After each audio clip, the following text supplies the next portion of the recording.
C'est Jérusalem qui a été détruite. Beaucoup de lecteurs de la Bible, en ouvrant Daniel chapitre 11 verset 45, voient une prophétie pour notre époque. Le verset parle d'un roi du Nord qui plante ses tentes entre la mer et la montagne sainte, puis sa fin arrive sans que personne ne le secoure. On imagine un dirigeant moderne, une guerre future, un scénario apocalyptique. Mais est-ce vraiment ce que le texte veut dire? Jésus lui-même donne la clé de lecture. En Matthieu chapitre 24 verset 15, il dit « Quand donc vous verrez que la chose répugnante qui cause la dévastation, celle dont le prophète Daniel a parlé, est dans un lieu saint, que le lecteur fasse preuve de discernement. » Il renvoie ses disciples à Daniel pour comprendre un événement qui allait se produire de leur vivant, la destruction de Jérusalem par les armées romaines en 70 de notre ère. Si Jésus dit que Daniel parle du 1er siècle, pourquoi vouloir déplacer ces versets dans notre époque? La réponse tient souvent à une phrase, à la fin de Daniel chapitre 11 verset 45. « Alors sa fin viendra, et il n'y aura personne pour le secourir. » On lit cette fin et on pense au roi du Nord qui périt. Mais l'histoire montre que c'est Jérusalem qui a été détruite, pas le roi du Nord romain. Les légions de Titus ont rasé la ville et le temple, et le royaume juif a cessé d'exister. Le roi du Nord, lui, est resté au pouvoir. Alors que faire de cette phrase isolée? On peut être tenté de la sortir de son contexte pour en faire une prophétie moderne.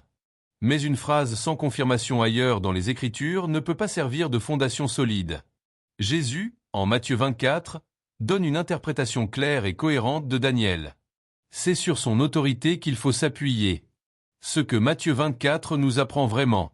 Dans Matthieu 24, Jésus répond à une question de ses disciples sur la destruction du temple.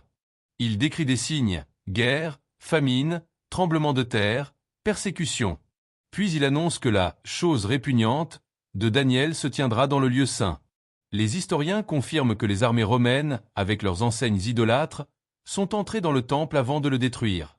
Jésus dit ensuite « En vérité, je vous le dis, cette génération ne passera point que toutes ces choses n'arrivent. » Matthieu chapitre 24 verset 34. Le mot « génération » est crucial. Jésus parle de ses contemporains. La génération qu'il a entendue a vu Jérusalem tomber en 70. Les événements décrits dans Matthieu 24 se sont accomplis dans le 1er siècle. Vouloir les reporter à notre époque, c'est ignorer le sens clair du texte. L'erreur des témoins de Jéhovah sur la « génération ». Les témoins de Jéhovah ont longtemps enseigné que la « génération » de Matthieu chapitre 24 verset 34 désignait les personnes vivant en 1914 qui verraient la fin du monde. Quand cette génération a commencé à disparaître sans que la fin arrive, ils ont modifié leur interprétation. Ils ont dit que la « génération » ne désignait pas un groupe d'âge mais une catégorie spirituelle, ou bien les personnes ointes encore en vie. Chaque ajustement montre la difficulté de faire coller un texte du 1er siècle à une réalité du 20e siècle. Cette confusion aurait pu être évitée en prenant Jésus au mot. Il parlait à ses auditeurs, pas de nous. Forcer le texte à parler de notre époque crée des interprétations bancales qui s'effondrent avec le temps. Pourquoi l'Apocalypse est notre livre pour aujourd'hui? Si Daniel parle du 1er siècle, où trouver les prophéties pour notre époque?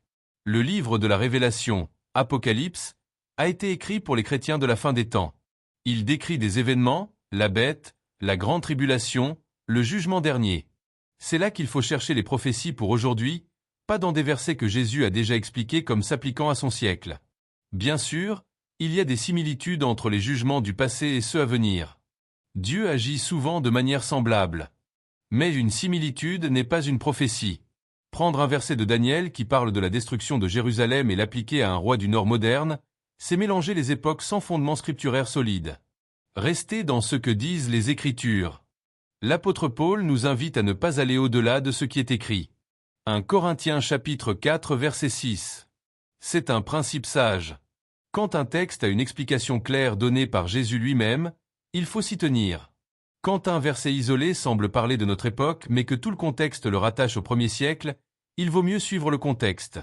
La Bible nous donne assez d'éléments pour comprendre l'attaque des nations contre Jérusalem sans recourir à des interprétations douteuses.